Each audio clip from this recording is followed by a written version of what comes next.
las 8:06 de la mañana y estamos con Fernando Carballo, listísimos para esta ampliación de noticias. Fernando, ¿qué tal estuvo el fin de semana? Estuvo bien, sobre todo durante el domingo por la tarde, porque vi un partido intenso que consagró el campeonato por primera vez de un equipo joven, de una pequeña ciudad de 10.000 habitantes, fronteriza, sobre el gran equipo peruano de la Alianza Lima. Unos sufren y otros gozan, pero el Perú gana. Yo gocé.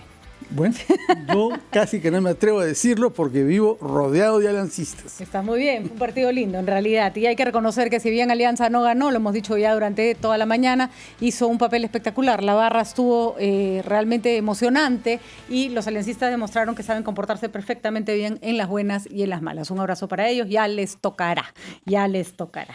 A ver, bueno, tenemos otro duelo que no es tan agraciado y es entre la SUNAT y las empresas deudoras. Estamos con el doctor Marcial Rubio Correa, es el rector de la Pontificia Universidad Católica del Perú, abogado que ustedes conocen de sobra, que en este caso es abogado de la SUNAT. Está en riesgo el cobro de nada menos que de 11.000 millones de deudas de empresas que le adeudan a la SUNAT. Estas empresas han presentado una demanda ante el Tribunal Constitucional considerando que hay algunos temas que el doctor Rubio nos va a explicar que no se están haciendo de la manera correcta, que no se está cobrando la deuda de la manera correcta. Tiene que ver, me parece, con el momento en donde se empieza a contar que se debe pagar la deuda. Doctor Rubio, ¿cómo está? Bienvenido y cuéntenos un poco de este lío. Buenos días, un saludo a los radioescuchas de RPP. Lo primero que hay que decir es que cuando se habla de impuestos todo el mundo está confundido y aterrado. Me imagino que sí, yo incluido. Por supuesto, no es fácil pagar impuestos, no. Pero digamos que las empresas tienen sus contadores y para ellos es más fácil que para el común de las personas. Ciertamente. El problema es el siguiente. Vamos a suponer simplificadamente que uno presenta su declaración de impuestos el 31 de diciembre del año 2010. De acuerdo. Esto no es exactamente así, pero lo que voy a decir no es mentira, ¿no? Porque si no, no se puede. Y entonces la SUNAT tiene dos atribuciones a partir de esa presentación de la declaración jurada.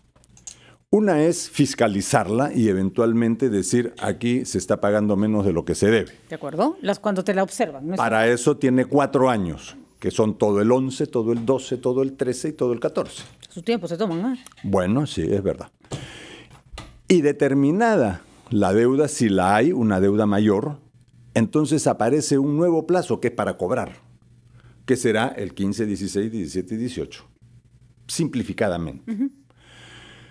Lo que dicen las empresas es que no es así, que cuando se presenta la declaración jurada, simultáneamente empiezan 2 plazos de prescripción. Uno para determinar la deuda. Uh-huh. Y paralelamente el otro para cobrarla. Pero esto no tiene lógica, porque la SUNAT no puede cobrar una deuda que no está determinada. Nadie puede decir, págueme, pero págueme cuánto. No, ya no se puede decir. Y entonces, pasados estos 4 años, una vez que ya está determinado el monto a pagar, que es lo primero que se tiene Así es. Y me imagino que 4 años es lo máximo. Es lo máximo. O sea, que eso puede ocurrir en 1, en 2, en 3. Puede ser en 1, 2 o 3. De acuerdo. Entonces, señor, usted no me debe 100, usted me debe 120. Sí. ¿No es cierto? ¿Qué ha estado pasando en esos años en que la SUNAT está revisando ese documento? ¿La empresa ya empezó a pagar o no? La empresa pagó lo que ella dice que debía pagar, uh-huh. Pero ha habido una determinación de mayor impuesto. De acuerdo. Y entonces, SUNAT tiene que ejercer su acción de cobro, que es una acción coactiva, ¿no? Y lo hace una vez que terminó el monto. Pero es que no puede hacerlo antes. Uh-huh. Lo que dicen las empresas es que no, que los 2 plazos, el de determinar y el de cobrar, comienzan y terminan al mismo tiempo. Entonces, esto no es consistente. Pregunta para ayudar a entender el argumento de las empresas. Sí. ¿Qué pasa en esos años en que la SUNAT se demora en determinar, o se toma el tiempo, porque no es una demora, es el tiempo que se ha establecido, en determinar el monto de la deuda? ¿Se acumulan intereses? Bueno, esto ya es un problema que excede lo que se está discutiendo en el Tribunal Constitucional. Pero me imagino que ese puede ser el origen de del pleito, digamos. Se puede ¿no? discutir eso. A ver, pero contésteme exactamente cómo es. O sea, la SUNAT decide que yo no debía 100 sino 120 y que por lo tanto le debo 20 millones. ¿Esos 20 millones se pagan así nomás o la SUNAT te dice, como esos 20 millones me lo diste hace 4 años? Puede haber intereses y puede haber multas. Ya, pero ¿por qué entonces, y ahí sí podríamos preguntar, más allá de que esa sea la regla vigente, ya le pregunto a futuro, ¿por qué la SUNAT, si es ella la que se demora, si mientras más se demora, más intereses se acumulan y la empresa tampoco puede pagar antes que le digan cuál es la deuda, ¿no es cierto? Sí, bueno. ¿No debiera entonces la SUNAT no contabilizar los intereses de lo que significan plazos suyos? Porque los intereses se los cobran a uno cuando uno es el que no cumple. Pero si no sabe que tiene que pagar. Sí, pero lo que pasa es que eso hay que decírselo al Congreso de la República, porque la SUNAT no puede incumplir las leyes y los intereses están en las leyes. La SUNAT tiene que cumplir la ley. No hay nada que hacer. Pero reconocemos que eso no parece lógico. Bueno, no, pero hay que decírselo al Congreso cuando tal reabra. cual la ley está, entonces en este caso SUNAT opera así. Sí. O sea, se empieza a cobrar, empieza a correr el plazo de cobro una vez que terminó la deuda. Sí. Y ahí se cobra la deuda más los intereses que se han acumulado. Y eventualmente las multas. Bueno. No es poca cosa, ¿ah? Porque si Por la deuda es supuesto que grande, no. va a ser hay que pagar los impuestos como se debe, pues ya. Hay dos puntos sobre los que yo le quería preguntar para que quede claro. En primer lugar, ¿por qué ha llegado este tema y al cabo de cuánto tiempo de querellas judiciales ante el Tribunal Constitucional? Tengo entendido que es una iniciativa presentada por el Colegio de Abogados de La Libertad en el norte. Sí.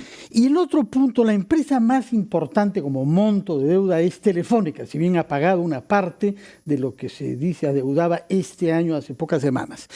Y lo que ha hecho valer Telefónica, cuya deuda creo que remonta a 22 años, es que se está evaluando el monto de la deuda sobre la base de las facturas emitidas y no de las cobradas. Estamos hablando de los años 90, cuando se renueva y se privatiza el sistema telefónico en el Perú. Aparecerá después telefonía celular y una gran parte de esas facturas no han podido ser cobradas por la realidad de informalidad que el Perú estaba viviendo en los años 90. ¿Por qué se tiene que establecer el monto de una deuda en base a las facturas establecidas y no a lo que ha ingresado verdaderamente a las empresas? Bueno, son dos problemas completamente distintos. Sí.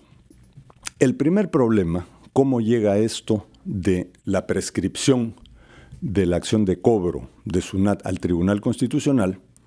Es así. El 28 de septiembre del año 2012 se dictó un decreto legislativo que tiene fuerza de ley, en el cual se dijo precisamente que los primeros 4 años son para que fiscalice y determine la deuda, la SUNAT, y que los siguientes 4 años son para cobrar. Entonces, el problema se presenta cuando hay vigente una relación de fiscalización de SUNAT el 28 de septiembre del año 2012, porque eso comenzó antes, por ejemplo, el 2011, va a acabar 12, 13, 14, el 15, y en el medio viene una ley. La Constitución dice que la ley se aplica a las consecuencias de las situaciones y relaciones jurídicas existentes. Entonces, si el 28 de septiembre del 2012 había una relación de fiscalización vigente, esa ley se le aplica y en consecuencia la acción de cobro comienza cuando acaba la fiscalización. Esto se llama la aplicación inmediata de la ley. Esto se les aplicó a millones de pensionistas el año 2004. Se modificó la Constitución, se dejaron los derechos adquiridos, volvieron los hechos cumplidos, la famosa ley 2530, y entonces los millones de pensionistas que había en el Perú se les aplicó esa norma. Hoy día lo que pretenden las empresas es que se regrese al régimen anterior. Para los periodistas, firmeza. Para los pensionistas. Cuidado, ¿eh? No. No nos asusten. Retracto. No nos asusten. Absolutamente. Para los pensionistas, firmeza. Y para los miles de millones de soles que se deben al Estado, laxitud.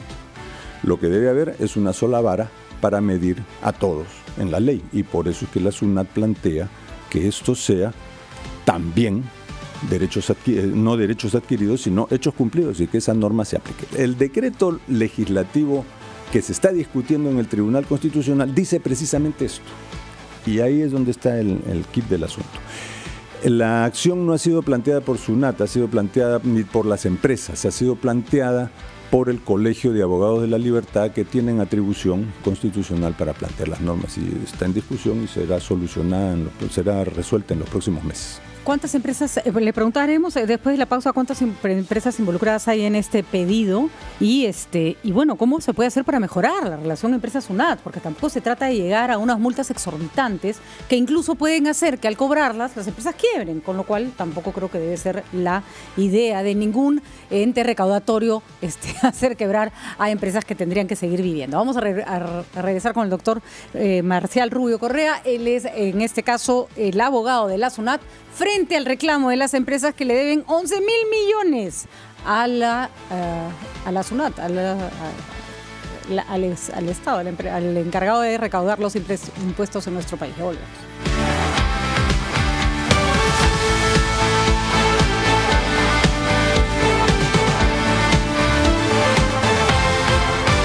Seguimos conversando con el doctor Marcial Rubio sobre esta deuda enorme que tienen muchas empresas con la SUNAT. Son 11.000 millones de soles que se le adeuda a la entidad tributaria, que se le adeuda al Estado peruano, y hay un pedido para que la deuda se empiece a contabilizar de otra manera. Este pedido está en el Tribunal Constitucional y usted lo que nos señala, doctor Rubio, es que tal cual están las reglas en este momento, la manera como la SUNAT calcula la deuda es la única manera en que la puede calcular.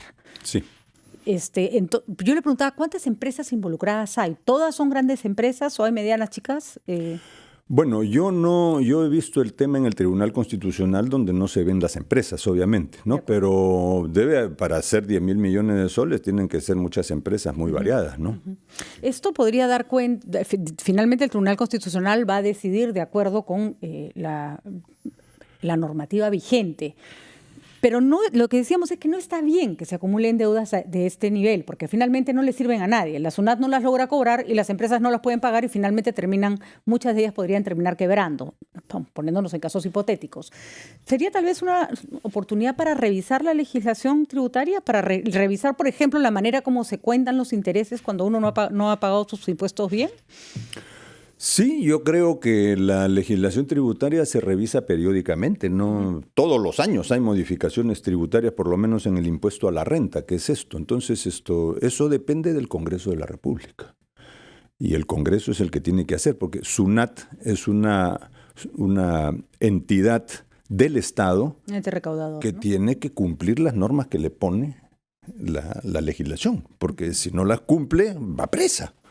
Entonces, esto es un asunto que el Congreso que se reúna tendría que ver y reconsiderar en estas cosas. El tema de los intereses, dicho sea de paso, hay que revisarlo integralmente, porque la SUNAT cobra intereses muy moderados en relación a algunas instituciones financieras, ¿no? Entonces, aquí no es solamente la SUNAT. Pero las multas, no quiero tocar un tema incómodo para usted, pero en la Católica también tuvieron un grave problema, mientras usted era rector, justamente por el pago de moras y multas por no pagar las pensiones. ¿Hay demasiada discrecionalidad con respecto a cómo se cobra eso en el Perú? Sí, hay discrecionalidad respecto a cómo se cobra eso en el Perú. Yo no voy a contestar el tema de la universidad porque pero ya no soy como ejemplo, sí, pero ¿no? Me cae, ¿no? Sí.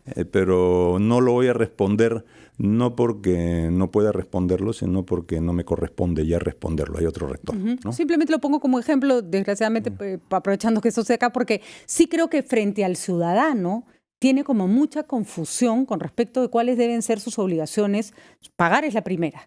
Pero ante el impedimento de pagar, ¿qué cosa le pueden cobrar y qué cosa no le pueden cobrar? Y ahí vamos desde la SUNAT hasta cualquier entidad con la que tengamos algún deber de pago, ¿no? Bueno, todo eso lo tiene que ver el Congreso de la República.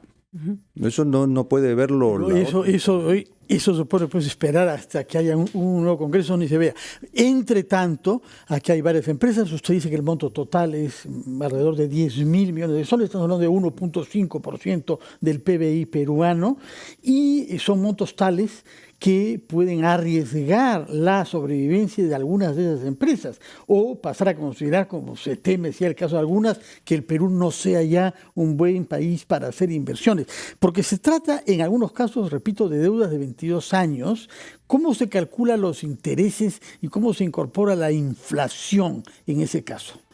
Bueno, hay unos índices de ponderación en las normas que se aplican. Ahora, el tema en el Perú es un tema de elusión fiscal y de evasión fiscal también muy grande, ¿no? No es que nosotros nos vayamos a volver un sitio difícil de invertir porque comenzamos a cobrar impuestos. Pero no hay evasión en este caso, ¿no es cierto? Bueno, en ninguna de esas empresas me parece que hay evasión. Bueno, yo no estoy hablando de ninguna empresa concreta porque no veo esos casos. Pero en el Perú hay mucha evasión y hay mucha elusión. Elusión no es evasión, pero se le parece, ¿no? Es cuando por un recodo de la ley yo no pago el impuesto que debería pagar si aplicara la ley correctamente. Entonces, hay que ver todas esas cosas y, según ellas, ver el tremendismo del colapso económico del país porque se cobran impuestos. No, del país no, pero... Por eso digo yo, ¿no? Pero sí creo que una manera tal vez de acercar al contribuyente a la SUNAT y a la posibilidad de pagar impuestos no siempre, y estoy hablando por supuesto de los contribuyentes menores, porque las grandes empresas que hacen elusión se las saben todas. Estamos hablando, no todo acto de pagar mal un impuesto o omitir información es un acto malintencionado, ¿no? No. Vamos, doctor Rubio, no es fácil. ¿Usted ha tratado de pagar sus impuestos solos alguna vez? Es una de loco. Yo soy abogado. Con mi maestría de la Católica en Lingüística no puede ni llenar la mitad del formulario. Así que hay que reconocer que todavía ahí falta mucha cultura tributaria. Es verdad, sí. Falta mucha cultura tributaria. Bueno, muchísimas gracias, doctor Rubio. Vamos a ver qué ocurre, ¿no? Es una deuda importante que tiene que pagar, que tiene que cobrar la SUNAT y tal vez poner en el tapete todo el tema de cuál es la estructura de intereses en general que se cobran en distintas entidades. Hay unos que ahorcan y otros que se hacen los locos y no quieren pagar absolutamente nada. ¿Cuándo puede preverse que haya una decisión del Tribunal Constitucional? Yo estimo que por la tendencia usual, que pueden ser 4 o 6 meses a partir de noviembre, de fines de noviembre, pero puede ser antes también. No sabemos si serán los mismos jueces que están ahora en... No, tienen que ser los jueces que vieron la vista de la causa. Si no se hace otra vez la vista, porque es posible, como usted sabe, que el Congreso, una de las primeras cosas que haga es elegir a nuevos miembros del Tribunal Constitucional. Es posible, pero también es posible que las acciones de inconstitucionalidad, que son pocas, el tribunal decida resolverlas antes de cambiar. Bueno, veremos qué pasa, eso no sabemos. Muy bien. Muchísimas gracias. Vamos a la espera entonces de que se pronuncie el Tribunal Constitucional. Ustedes han escuchado la posición de la SUNAT. Por supuesto, las empresas involucradas también tienen sus argumentos. 8:31 minutos.